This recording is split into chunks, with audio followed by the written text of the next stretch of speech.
ननदो के साथे हम गईनी बाजार आई हो दादा।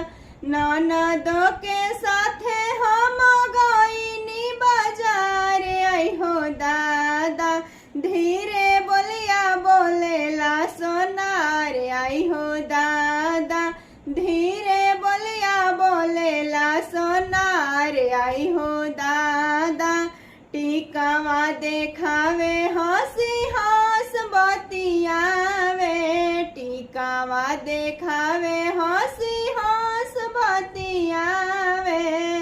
ननदो के हमारा हो बड़ा निक लागे। ननदो के हमारा हो बड़ा निक लागे। लगता कि कहियो के हवे यार आई हो दादा। लगता कि कहियो के हवे यार आई हो दादा। धीरे बोलिया बोलेला सोनार आई हो दादा।